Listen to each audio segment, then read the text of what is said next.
देखिए, तो आज का टॉपिक है हमारा हिंदी में लेखन कौशल या वर्तनी कौशल। ठीक है, तो सबसे पहले देख लेते हैं कि वर्तनी का क्या अर्थ है। हिंदी भाषा के सम्यक ज्ञान के लिए हिंदी भाषा की वर्तनी का ज्ञान नितांत आवश्यक है। शब्दों का शुद्ध शुद्ध लिखना वर्तनी के ज्ञान पर निर्भर करता है।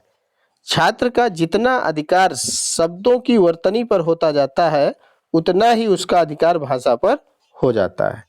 इस प्रकार वर्तनी का ज्ञान किसी भाषा विशेष के अध्ययन की प्रथम सीढ़ी है। वर्तनी का शाब्दिक अर्थ है वर्ण क्रम या अक्षर विन्यास, अर्थात किसी शब्द में प्रयुक्त ध्वनियों या वर्णों का सार्थक क्रम, जिससे वह कोई अर्थ दे सके। इस प्रकार किसी भाषा की शब्द संरचना में ध्वनियों या वर्णों का जिस क्रम में प्रयोग होता है, वही क्रम उस शब्द की वर्तनी कहलाती है। अब देखिए, वर्तनी शिक्षण के उद्देश्य। हिंदी भाषा की वर्तनी शिक्षण उद्देश्य: नंबर 1, छात्रों को हिंदी शब्दों की शुद्ध वर्तनी का ज्ञान कराना। नंबर 2, छात्रों को हिंदी भाषा शिक्षण में शुद्ध वर्तनी की महत्ता का ज्ञान कराना। तीसरा, छात्रों को हिंदी शब्दों की वर्तनी शुद्ध शुद्ध लिखने की कुशलता प्रदान करना। चौथा है, छात्रों को हिंदी ध्वनियों एवं ध्वनि प्रतीकों में पारस्परिक सहसंबंध स्थापित करने की कुशलता प्रदान करना। छात्रों में हिंदी भाषा के नए नए शब्दों की वर्तनी जानने के लिए रुचि उत्पन्न करना। छात्रों को वाचन एवं वर्तनी की शुद्धता हेतु सतर्क एवं सतत जागरूक रहने की प्रवृत्ति का विकास करना। नेक्स्ट है, छात्रों को हिंदी वर्तनी के सामान्य नियमों का ज्ञान कराना। और लास्ट है, छात्रों को हिंदी वर्तनी शुद्धता लाने हेतु हिंदी शब्दकोशों के प्रयोग हेतु प्रेरित करना। तो ये थे वर्तनी शिक्षण के उद्देश्य। आवाज आ रही है?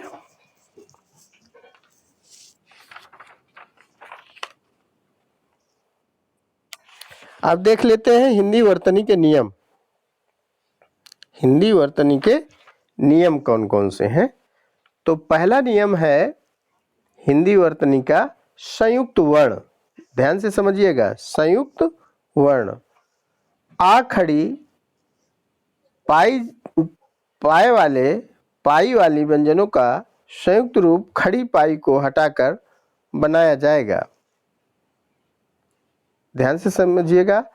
नियम नंबर 1 है संयुक्त वर्ण।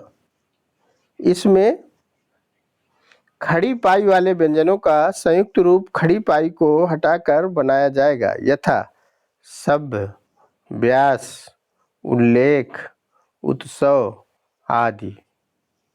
अब देखिए बा नंबर या सेकंड, ये नियम है संयुक्त वर्ण के। संयुक्त वर्ण आप कैसे बनाएंगे? तो खड़ी पाई वाले व्यंजनों का संयुक्त रूप खड़ी पाई को हटाकर बनाया जाएगा, यथा देखिए सभ्य, व्यास, उल्लेख, उत्सव। ठीक है, जब आप पढ़ेंगे तब समझ में आएगा। ये वैसा है, ध्वनियों वाला है एकदम। ठीक है,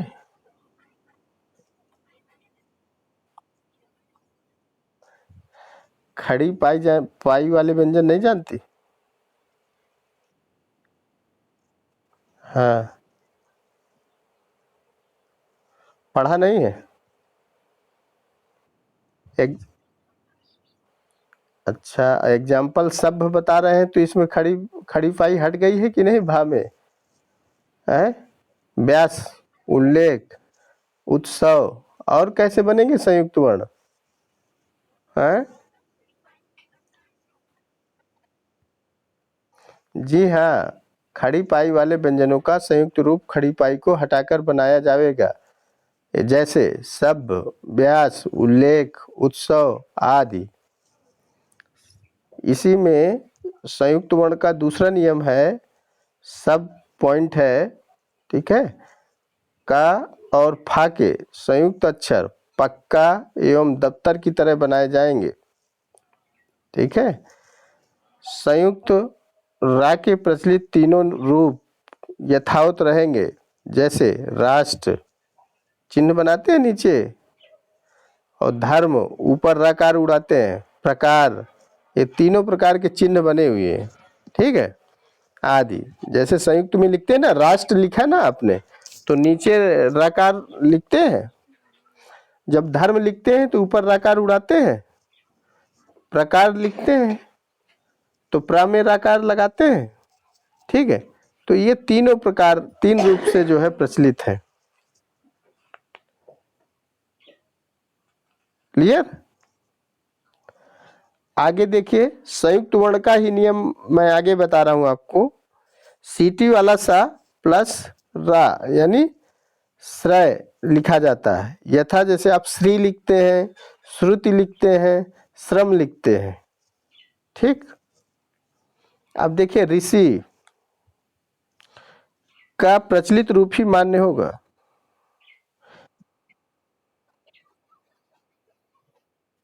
नहीं तो मैटर तो भेज देंगे, कोई बात नहीं मैटर, लेकिन नियम तो पढ़ना पड़ेगा, नियम आपको याद करना पड़ेगा, है ना।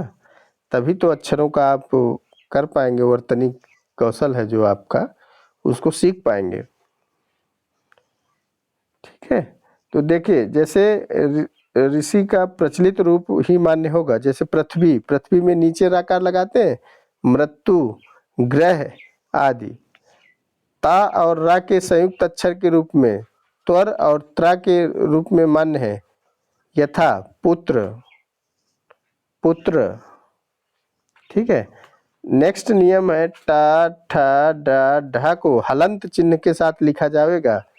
यथा जैसे पट्टी नहीं लिखते हैं तो नीचे हलंत लगाते हैं, और विद्या लिखते हैं तो नीचे हलंत लगाते हैं। तो ये संयुक्त वर्ण के नियम है।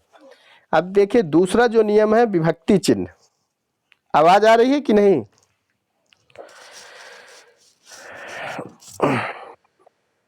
दूसरा नियम है विभक्ति चिन्ह। हिंदी हिंदी के विभक्ति चिन्ह सभी प्रकार के संज्ञा शब्दों में प्रतिपादक से पृथक लिखे जाएंगे। जैसे रमेश ने, रमेश को, रमेश से। ठीक है। नेक्स्ट है, इसमें विभक्ति चिन्हों में सर्वनाम शब्दों में विभक्ति चिन्ह प्रतिपादक के साथ मिलाकर लिखे जाएंगे। जैसे उसको, उससे। नेक्स्ट है, सर्वनामों के साथ यदि दो विभक्ति चिन्ह हो तो उनमें से पहला मिलाकर और दूसरा पृथक लिखा जाएगा। यथा जैसे उसके लिए, इनमें से। ठीक है।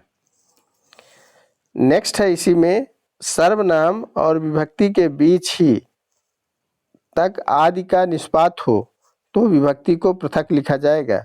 यथा मुझ तक को, आप ही के लिए। कब अलग लिखा जाएगा, कब साथ लिखा जाएगा, ये नियम है विभक्ति चिन्ह के। ठीक। नेक्स्ट है क्रियापद। तीसरा नियम क्या है? क्रियापद। संयुक्त क्रियाओं में सभी अंग भूत क्रियाएं पृथक पृथक लिखी जाएंगी। जैसे जा सकता है, पढ़ा करता था, खेल करेगा। ठीक है। ये क्रियापद है। चौथा नियम है योजक चिन्ह, हाइफन। हाइफन लगाते हैं। योजक चिन्ह का प्रयोग निम्नलिखित दशाओं में होता है। कब आप करेंगे? द्वंद्व समास में शब्दों पदों के मध्य किया जाएगा। हाइफन का प्रयोग कहाँ करेंगे, कब करेंगे, ये सारी चीजें इसमें बताई जा रही हैं, आप ध्यान से समझिए। द्वंद्व समास में शब्दों पदों के मध्य किया जाएगा। जैसे राम लक्ष्मण, तो जब राम लक्ष्मण लिखेंगे तो बीच में हाइफन लगाएंगे। ठीक है। पढ़ना लिखना, तो बीच में हाइफन या इसी को योजक चिन्ह बोलते हैं। दिन रात आदि। ठीक है। दूसरा है इसी में सा, जैसा आदि से पूर्व योजक चिन्ह का प्रयोग किया जाएगा। जैसे तुम सा, राम जैसा आदि। हाइफन अंग्रेजी में बोलते हैं, हिंदी में योजक चिन्ह बोलते हैं। ठीक है। आवाज आ रही? योजक चिन्ह हिंदी है, और अंग्रेजी में हाइफन बोलते हैं। नेक्स्ट है, तत्पुरुष समास में योजक चिन्ह का प्रयोग नहीं किया जाएगा। जैसे राम राज्य, राजपुत्र, गंगा जल, तो इनमें योजक का नहीं प्रयोग किया जाएगा। ठीक है, समझ रहे हैं ना। अब बहुब्रीहि समास में भी योजक चिन्ह का प्रयोग नहीं होगा। जैसे घनश्याम, चंद्रशेखर। नेक्स्ट है, कठिन संधि से बचने के लिए योजक चिन्ह का प्रयोग किया जा सकता है। स्त्री उपयोगी, द्व्यर्थक, जैसे कठिन शब्द से बचने के लिए आप योजक चिन्ह का प्रयोग कर सकते हैं। तो ये नियम है। अब देखिए पांचवा है अव्यय। अव्यय में पहला है, साथ तक आदि अव्यय सदैव पृथक लिखे जाएंगे। जैसे आपके साथ, यहाँ तक आदि। समानार्थक शब्द श्री एवं जी अव्यय भी पृथक लिखे जाएंगे। जैसे श्री विष्णु, गुरु जी, गांधी जी, एग्जाम्पल है। नेक्स्ट है, प्रति, मात्र, यथा आदि अव्यय शब्दों पदों में पृथक नहीं लिखे जाएंगे। यथा प्रतिदिन, यथा समय, यथाशक्ति, लेस मात्र आदि। नेक्स्ट नियम है श्रुति मूलक, या और बा। या और बा।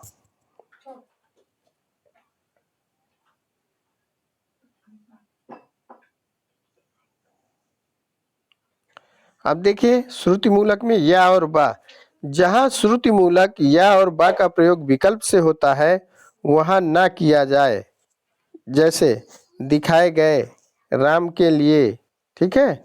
दूसरा है इसमें, या श्रुति मूलक व्याकरणिक परिवर्तन ना होकर शब्द का ही मूल तत्व हो तो वहां पर वैकल्पिक श्रुति मूलक स्वराघात, स्वरात्मक परिवर्तन आवश्यक नहीं है। जैसे स्थायी का स्थायी, दायित्व का दायित्व आदि। अनुस्वर, नेक्स्ट नियम है अनुस्वर तथा अनुनासिक चिन्ह। अनुस्वर तथा अनुनासिक चिन्ह। देखिए अनुस्वर और अनुनासिक चिन्ह, देख रहे हैं अनुस्वर का चिन्ह कैसे बनता है और अनुनासिक चिन्ह का भी, दोनों का प्रयोग होता रहेगा। ठीक है, तो ये ध्यान देना। नेक्स्ट है आठवां, विदेशी ध्वनियाँ अरबी, फारसी, अंग्रेजी मूल के वे शब्द जो हिंदी के अंग बन चुके हैं और जिनकी विदेशी ध्वनियों का हिंदी ध्वनियों में रूपांतरण हो चुका है, हिंदी रूप में ही स्वीकार किए जा सकते हैं। जैसे कलम, दारा, किला आदि। ठीक है। अंग्रेजी के जिन शब्दों में अर्धवृत्ति ओ ध्वनि का प्रयोग होता है उनके शुद्ध रूप का हिंदी में प्रयोग अभीष्ट होने पर आ की मात्रा के ऊपर अर्धचंद्र का प्रयोग किया जाएगा। यथा, जैसे डॉक्टर लिखते हैं तो ऊपर अर्धचंद्र का प्रयोग करते हैं, प्रॉक्टर लिखते हैं। ठीक है, आदि। विसर्ग, संस्कृत के जिन शब्दों में विसर्ग का प्रयोग होता है उन तत्सम शब्दों में विसर्ग अवश्य लगाना चाहिए। यथा दुख, निःशंक। ठीक है। तत्भव शब्दों में विसर्ग नहीं लगेगी। यथा दुखिया। संस्कृत मूलक तत्सम शब्दों में जहाँ हलंत चिन्ह होता है वहाँ ही लगाना चाहिए। व्यवहारिक रूप में अब इसका लोप हो गया है। यथा जगत, विद्वान, महान। विराम चिन्ह, विराम चिन्हों के प्रयोग संबंधी नियमों की जानकारी देख लीजिएगा। ठीक है, विराम चिन्ह कैसे लगते हैं। तो ये कुछ नियम है, वो आपको जो है देखना होगा। अब देखिए जो अगला है, वर्तनी की अशुद्धियों के प्रकार। आवाज आ रही है?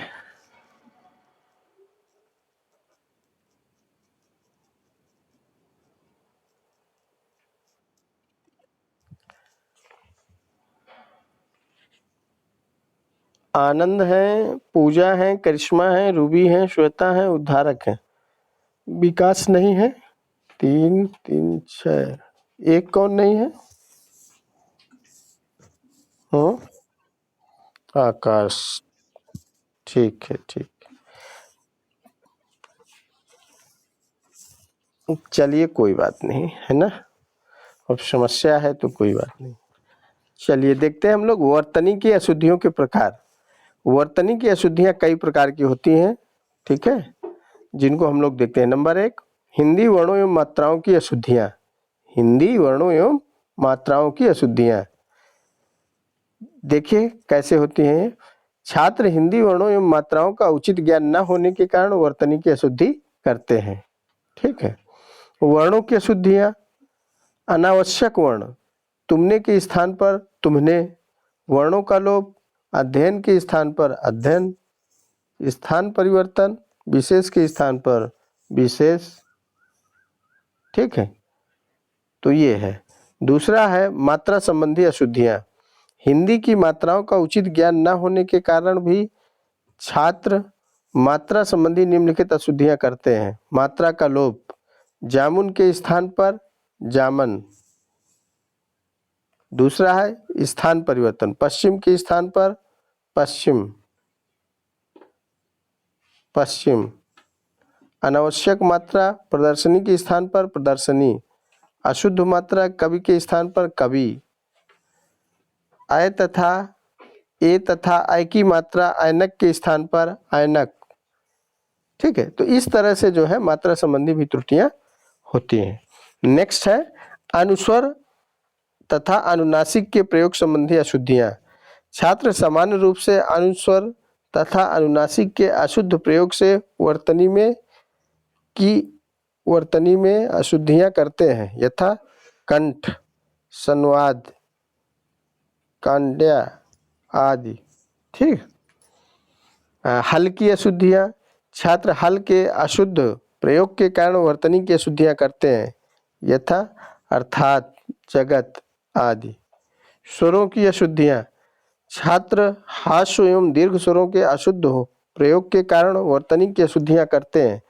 छात्र कभी कभी हास्य स्वर के शब्दों को दीर्घ स्वरों के शब्दों को हास्य स्वरों में लिख देते हैं, यथा इति को इति, चिकित्सा को चिकित्सा, विधि को विधि। व्यंजनों की अशुद्धियां, व्यंजनों की अशुद्धियों के कारण भी वर्तनी की अशुद्धियां होती हैं, यथा अनिष्ट के स्थान पर अनिष्ट और प्रशंसा के स्थान पर प्रशंसा आदि। रा, अर और संयुक्त रा की अशुद्धियां भी होती हैं। छात्रों को रा और अर संयुक्त के प्रयोग का ज्ञान नहीं कराया जाता है, अतः इनके अशुद्ध प्रयोग से वर्तनी में अशुद्धियां आ जाती हैं। जैसे प्रकाश के स्थान पर प्रकाश, स्वर्ग के स्थान पर स्वर्ग और ग्रह के स्थान पर ग्रह, गृह के स्थान पर ग्रह आदि। बा तथा वा की अशुद्धियां, छात्र बा तथा वा में विभेद न समझ पाने के कारण लिखते समय इनकी अशुद्धियां करते हैं। जैसे वानर के स्थान पर क्या लिख देते हैं, बानर, तथा बालक के स्थान पर क्या लिख देते हैं, वालक आदि। छा और ज्ञा और छाछत्री की अशुद्धियां, छात्र वर्तनी में ज्ञा, छा और छा की अशुद्धियां अधिक करते हैं, यथा विज्ञान को विज्ञान, छात्र को छात्र, लक्ष्मण को लक्ष्मण लिख देते हैं, ठीक है। तो इस तरह से जो है आपको ध्यान रखना है। अब देखिए और है डा और ढा की अशुद्धियां। छात्र प्राय लिखने में डा और ढा की अशुद्धियां करते हैं। जैसे जड़ के स्थान पर क्या लिखते हैं, जड़, और मूढ़ के स्थान पर मूढ़ लिखते हैं। समास की अशुद्धियां, समासों की समुचित ज्ञान न होने के कारण छात्र अशुद्ध समास और समास विग्रह करके वर्तनी में अशुद्धियां करते हैं, यथा पितृभक्ति के स्थान पर पिता भक्ति, राजपुरुष के स्थान पर राजा पुरुष। वर्ण विपर्याय की अशुद्धियां, अधिकांश छात्रों से वर्ण विपर्याय की अशुद्धियां होती हैं, जिससे वर्तनी में अशुद्धियां आ जाती हैं, यथा अंतर्गत को अंतर्गत, अनिर्वाचनीय को अनिर्वचनीय आदि। संधि की अशुद्धियां, संधियों का समुचित ज्ञान न होने से छात्र अशुद्ध संधि करके वर्तनी अशुद्ध करते हैं, यथा यद्यपि को यद्यपि, महर्षि को महर्षि आदि। लिंग संबंधी अशुद्धियां, लिंग का उचित निर्धारण न कर पाने के कारण बहुधा छात्र लिंग संबंधी अशुद्धियां करते हैं। प्रेयसी के स्थान पर प्रेसी, नारी, ठीक है। समध्वन्यात्मक शब्दों के लेखन में अशुद्धियां। छात्र विभिन्न ध्वनि एवं अर्थ वाले समान शब्दों को लिखने में भी अशुद्धियां करते हैं, यथा प्रणाम के स्थान पर प्रमाण, प्रसाद के स्थान पर प्रसाद आदि। नेक्स्ट, वर्तनी अशुद्धियों के कारण। वर्तनी अशुद्धियों के कारण देख लीजिए आप। आवाज आ रही है?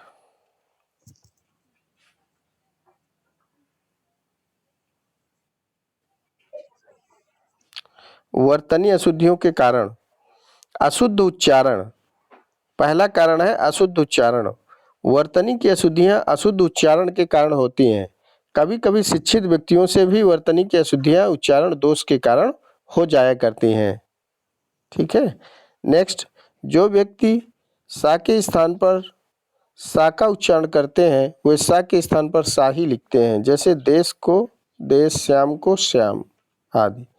अनुनासिक, नाक से बोलने वाले व्यक्ति प्रायः शब्दों के ऊपर अनुस्वर लगाकर लिखते हैं, जैसे अश्रु के स्थान पर अंशु, हनुमान के लिए हनुमान। अशुद्ध उच्चारण के कारण ही कुछ छात्र इच्छा को इच्छा, परीक्षा को परीक्षा आदि को छात्र को छात्र, बीमार को बीमार और द्वितीय को द्वितीय लिखते हैं। हिंदी वर्णमाला एवं मात्राओं का अपूर्ण ज्ञान। हिंदी वर्णमाला एवं मात्राओं का समुचित ज्ञान न कराए जाने से छात्रों से वर्तनी की अशुद्धियां छात्र करते हैं, जैसे मनुष्यता को मनुष्यता, विशेष को विशेष, कैलाश को कैलाश आदि लिखते हैं। अनुस्वर और अनुनासिक का ज्ञान न होना।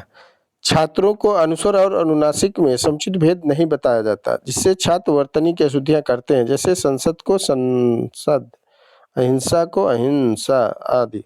धातुओं और संज्ञाओं के रूपांतरों का ज्ञान न होना। छात्रों को धातुओं एवं संज्ञाओं के रूपांतरों का समुचित ज्ञान न होने से वर्तनी की अशुद्धियां होती हैं। अभ्यास का अभाव। छात्रों की वर्तनी का अभ्यास भी नहीं कराया जाता है, जिससे छात्रों से वर्तनी की अशुद्धियां अधिक होती हैं। असावधानी।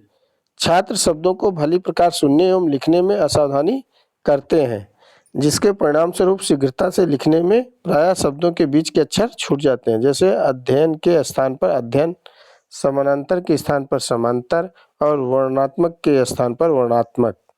संशोधन का अभाव। अधिकांशतः छात्रों के लिखित कार्य का संशोधन नहीं किया जाता, जिससे छात्रों को वर्तनी अशुद्धियों का ज्ञान नहीं हो पाता। वे अशुद्धियां करते रहते हैं जो उनकी आदत में आ जाती हैं और जिनका भविष्य में निराकरण करना कठिन हो जाता है। निरीक्षण एवं संशोधन न किया जाना। छात्रों के लिखित कार्य का शिक्षकों द्वारा प्रतिदिन समुचित निरीक्षण एवं संशोधन नहीं किया जाता है, जिससे छात्रों को वर्तनी की अशुद्धियों का ज्ञान ही नहीं हो पाता है और वे अशुद्धियां करते रहते हैं। लास्ट है इसमें श्रव्य दृश्य साधनों का प्रयोग न होना। अधिकांश शिक्षक वर्तनी शिक्षण में श्रव्य दृश्य साधनों का उपयोग नहीं करते। ठीक, कल का टॉपिक है हमारा वर्तनी शिक्षण की विधियां। कल हम लोग डिस्कस करेंगे वर्तनी शिक्षण की विधियां।